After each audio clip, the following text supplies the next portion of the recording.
Hello আমার দুষ্টু প্রিয় মিষ্টি বন্ধুরা তোমরা সকলে কেমন আছো? আশা করি তোমরা সকলে অনেক অনেক ভালো আছো। বন্ধুরা তোমাদের জন্য নতুন একটি গল্প নিয়ে চলে আসলাম। বন্ধুরা গল্পটি শেষ পর্যন্ত দেখলে আপনাদের দাঁড়িয়ে যাবে, আপনারা হাতের কাজ করতে বাধ্য হবেন। চলুন বন্ধুরা কথা না বাড়িয়ে গল্পটি শুরু করি। আমজাদ সিকদারের চকচকে গাড়িটা লম্বা জ্যামের কবলে। বারবার তিনি হাত ঘড়ি দেখছেন। এই নিয়ে ২০ মিনিট হতে জট ছোটার নাম নেই। এই জ্যামের মুখাপেক্ষী হবেন না বলেই প্রতিদিন ভোরে বের হন। কিন্তু আজ আর রক্ষে পাওয়া গেল না। তিনি পাশ ফিরে একবার ভাইয়ের দিক চাইলেন। আফতাব ঘুমে ঢুলছেন। একটু পরপর মাথাটা হেলে পড়ছে, আবার সোজা করছেন উনি। ভদ্রলোকের এটা দৈনন্দিন রুটিন। নাস্তাও কোনো রকম নাকে মুখে ঠুসে বের হন। এত বছরেও অভ্যাসে দাঁড়াল না বলে মাঝে মধ্যে আমজাদ বিরক্ত হন বটে, এই এখনও হলেন। গাড়ি যে জ্যামে আটকে, দেখো গিয়ে হুঁশই নেই এর। তিনি কাচ নামালেন, জানলা থেকে বাইরে তাকালেন, গলা উঁচিয়ে বোঝার চেষ্টা করলেন জ্যামের লাগাম কতটা। না, এই জ্যাম ছুটতে আরও মিনিট 10 লাগবে কোনো কুক্ষণে যে ফ্যাক্টরিটা এদিকে নিয়েছিলেন। হঠাৎ একটা পরিচিত মুখ দেখে ভ্রু বেঁকে এলো ওনার। সতর্ক করলেন দৃষ্টি। চেনা মুখটি রাস্তা পার হচ্ছে একটু দূর থেকে। আমজাদ চিনতে পেরেই ডাক ছুড়লেন, ফয়সাল! এই যে ফয়সাল! অকস্মাৎ উঁচু কণ্ঠে ঘুম থেকে ধরফরিয়ে উঠলেন আফতাব। কে কে কে? কেউ না, তুমি ঘুমাও। প্রথম দফার ভয়ে কাটল ভাইয়ের শান্ত গলায়। আফতাব নিশ্চিন্তে আবার মাথা এলিয়ে দিলেন সিটে। নিজের নাম শুনে চটপট থামল ফয়সাল। ভুল শুনেছে ভেবে পা বাড়ালে আমজাদ ফের ডাকলেন। সাথে হাত নেড়ে চেষ্টা করলেন মনোযোগ পাওয়ার। ফয়সাল এতক্ষণে ওনাকে দেখল। কোচকানো কপাল মসৃণ হল সবেগে। বিনম্র পায়ে এগিয়ে এলো, সালাম দিল হাত উঁচিয়ে। এত ভদ্রতায় আরও একবার মুগ্ধ হলেন আমজাদ। জবাব ফিরিয়ে শুধালেন, কেমন আছো? জি আলহামদুলিল্লাহ আঙ্কেল, আপনি কেমন আছেন? ভালো। এত সকালে কোত্থেকে এলে? বিকেলে এক্সাম আছে তো, তাই ওই সময়ের টিউশনিটা এখন পড়িয়ে এসছি।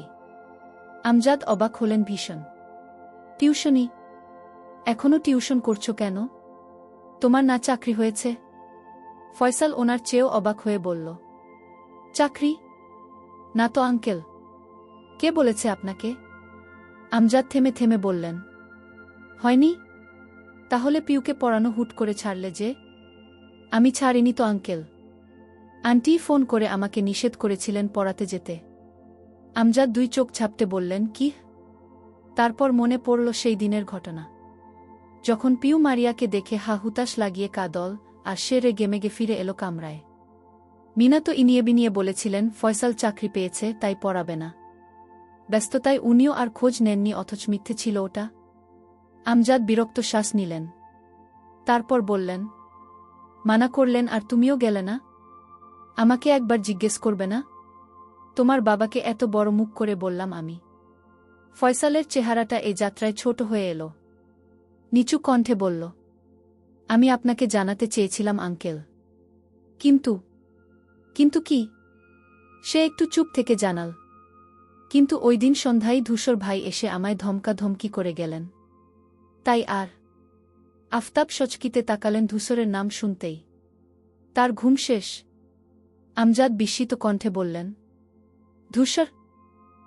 কি বলেছে? উনি যে ঠিক কি বলেছে আমি নিজেও বুঝতে পারিনি। তবে আপনাদের বাড়ির ধারে কাছেও যেতে মানা করেছেন আমায়। উনি হয়তো পিউ আর আমাকে নিয়ে ব্যতিক্রম কিছু ভেবেছিলেন, কিন্তু বিশ্বাস করুন আঙ্কেল, আমি কিন্তু পিউকে ছোট বোনই ভাবি। আমজাদ থম ধরে গেলেন, থমথমে কণ্ঠেই বললেন, ঠিক আছে, তুমি এখন যাও। কথার পিঠে এমন উত্তর আশা করেনি ফয়সাল। তার আদলে হতাশা দেখা গেল। নালিশটা কি গুছিয়ে করতে পারল না? এই সুযোগে টিউশনিটা আবার ফেরত পেলে ভাগ্য খুলত। মাস শেষে 8,000 টাকা। অগত্যা ফলাফল শূন্য দেখে কথা বাড়াল না সে। দীর্ঘশ্বাস ফেলে পুনরায় সালাম ঠুকে বিদায় নিল। আমজাদ তপ্ত চোখে আফতাবের দিক চাইলেন, নাক ডেকে ঘুমোচ্ছেন তিনি।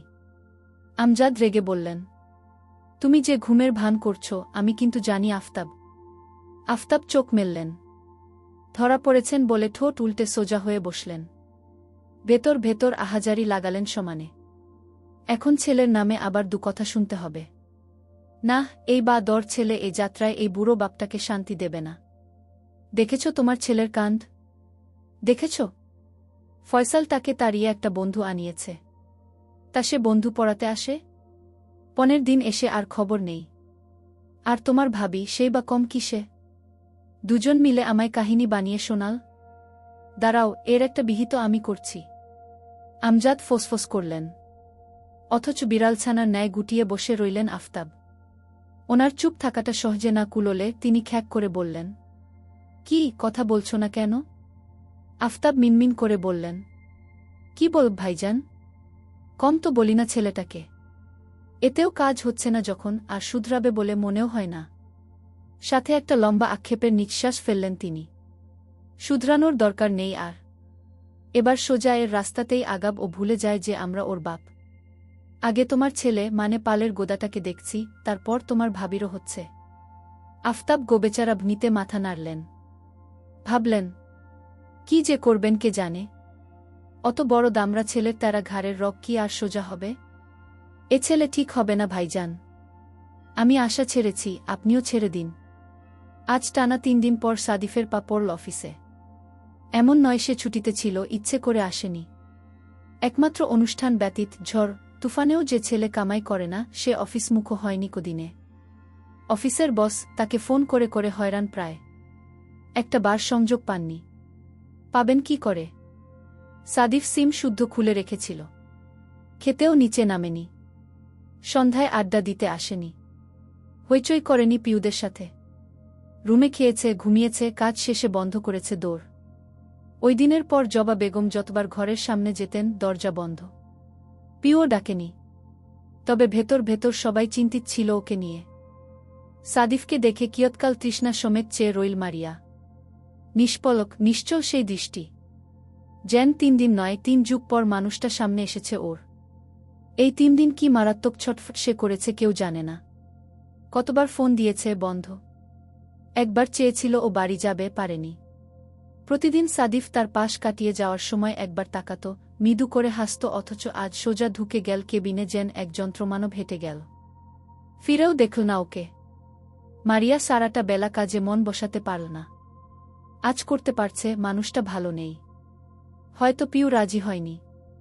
হওয়ার তো কথাও না। কিন্তু সাদিফকে নিয়ে ভাবতে বসে সব গরমিল হচ্ছিল তার। কাজে ভুল করছিল বারবার।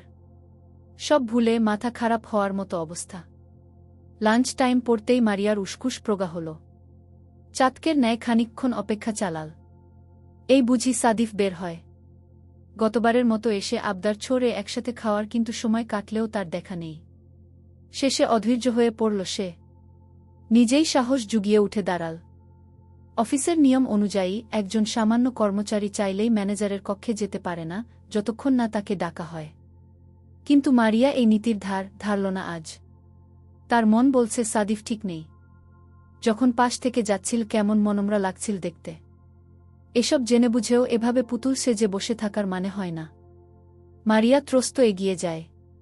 কাচের দরজায় 2 বার টোকা দিয়ে নরম গলায় প্রশ্ন পাঠায়, আসব স্যার? আসুন। মারিয়া বুক ভরে শ্বাস টেনে ভেতরে ঢুকল। সাদিফ কপালে এক হাত ঠেস দিয়ে আরেক হাতে কলম ধরেছিল। একজন ঢুকেছে টের পেয়ে আলসে ভনিতে চোখ তুলল। মারিয়াকে দেখতেই সচেতন হল সেই দৃষ্টি। মসিন ভুরু গুছিয়ে এলো এক জায়গায়। বলল, আপনি? কণ্ঠে অল্প স্বল্প বিস্ময়। মারিয়া এগোচ্ছে না। স্থির দাঁড়িয়ে। তবে চাউনি অবিচল। যেন পরক করছে ওর ফর্সা গোল মুখ বিবর। সারাশব্দ না পেয়ে সাদিফ বলল, আপনাকে কিছু বলেছি। মারিয়া নড়ে ওঠে। নিজেকে সামলে নেয় দ্রুত। অগোছালো দৃষ্টি মেঝেতে ফেলে। সাদিফ কি বুঝলকে জানে। সামনের চেয়ার দেখিয়ে বলল, বসুন মারিয়া। মারিয়া চকিতে তাকায়। বুক মুচড়ে ওঠে মুহূর্তে। প্রথমবার সাদিফের মুখে নিজের ঠিকঠাক নামটা কদাচিৎ থেকে। হৃদয় নিংড়ে কান্না পায়। অথচ সামলে নেওয়ার প্রবল ক্ষমতা আজও বাঁচিয়ে দেয় ওকে। ধোক গেলার সাথে সেই কান্নাটুকুও গিলে ফেল প্রয়ত্নে। কি ব্যাপার? দাঁড়িয়ে থাকবেন? আসুন। সাদিফের কণ্ঠ সুস্থির, তবে বেশ ভাঙা। মারিয়া ঘাড় ঝাঁকায়। ধীরুজ কদম সামনে বাড়ায়। প্রথমবার ওর কেবিনে এলো সে। ছোটখাটো কেবিন, দেয়ালে একটা মাঝারি আকারের এসি ঝুলছে। তার পাশের দেয়ালে এক হাত বড় সাইজের ঘড়ি। একটা চৌকোনা টেবিল, সামনে দুটো ফোমের চেয়ার। ওহ, কোনায় একটা ক্যাবিনেট আর পানির ফিল্টার। মারিয়া আশেপাশে একবার চোখ বুলিয়ে কাছে এল। বসল সাদিফের সামনের কেদারায়। চোখে চোখ পড়তেই নিজেকে দুর্বল মনে হলো খুব। যতটা সাহস নিয়ে এসেছিল এখন তার কিচ্ছুটি নেই। সবটা গুলিয়ে গিয়েছে কেমন। তার মতো চটাং চটাং কথা বলা মেয়েটাও ভালোবাসার মানুষের সামনে এলে চুপ মেরে যায়। সাদিফ ফাইল বন্ধ করে পূর্ণ দৃষ্টিতে তাকায়। মারিয়াকে অপ্রতিভ লাগছে। যেন কত কিছু বলবে, আসছে না মুখে। সে স্থির গলায় শুধাল, হঠাৎ এলেন যে? মারিয়া জিভে ঠোঁট ভেজায়। কথা খোঁজে। সময় নিয়ে প্রশ্ন করে, ঠান্ডা লেগেছে আপনার? না, কেন? গলা বসে গেছে। সাদিফ দীর্ঘশ্বাস ফেল। কিছু বলল না। ওই দিন অত কাদার পর থেকেই গলা ভেঙেছে। এখনও ঠিক হয়নি। শেষ কবে এত চিল্লিয়ে কে দেছিল সে জানে না। মারিয়া চিন্তায় পড়েছে। সে কি কথাটা তুলবে? ওঠাবে প্রসঙ্গ? সাদিফের মুখ দেখে দ্বিধাবোধ হচ্ছে। যদি কাটা ঘায়ে নুন ছেটানো ভাবে। অথচ সাদিফ নিজেই বলল, পিউকে আমি উপহারটা দিতে পারিনি। কথাটা কেমন শোনাল না? যেন হাজার খানেক ব্যর্থতা আর মর্মযন্ত্রণা মিশে হেথায় মারিয়ার হয়তো খুশি হওয়া উচিত। কিন্তু সাদিফের ব্যথাতুর আওয়াজ সরাসরি বুকে গিয়ে বিঁধল। মনে হলো একটা তীর এসে সাই করে গেঁথে গেল বক্ষের বা পাশে। সব কিছু জেনেও শুধাল, কেন? পিউ নেয়নি? এ যাত্রায় হাসল সাদিফ। উদাস তার স্বর। নেবে কি? ওর কাছেই তো যায়নি মারিয়া। এর আগেই কিছু দৃশ্য আমাকে সারা জীবনের মতো থামিয়ে দিল। মারিয়ার আগ্রহ জন্মাল খুব। কি সেই দৃশ্য জানার জন্য উচাটন লাগল। আগেভাগে কিছু না জানলেই ভালো হতো হয়তো। এতটা অস্বস্তি থাকত না। তবু খুশুখুশে জিভ নিয়ে চুপ রইল সে। সাদিফ নিজেই বলল, খুব খুশি ছিলাম আমি। উত্তেজিত। পিউ কি বলবে, ওর রিয়াকশন কেমন হবে এসব নিয়ে ভেবে ভেবে পাগল হয়ে যাচ্ছিলাম। কিন্তু শেষমেশ এমন কিছু জেনেছি, এমন অপ্রিয় কিছু সত্যি, যার স্রোত আমার সব আনন্দ খড়কুটোর মতো ভাসিয়ে ডুবিয়ে দিল। মারিয়া নিশ্চুপ। মাথাটাও নামিয়ে নিল নিচে। জানতে চাইবেন না কি সত্যি?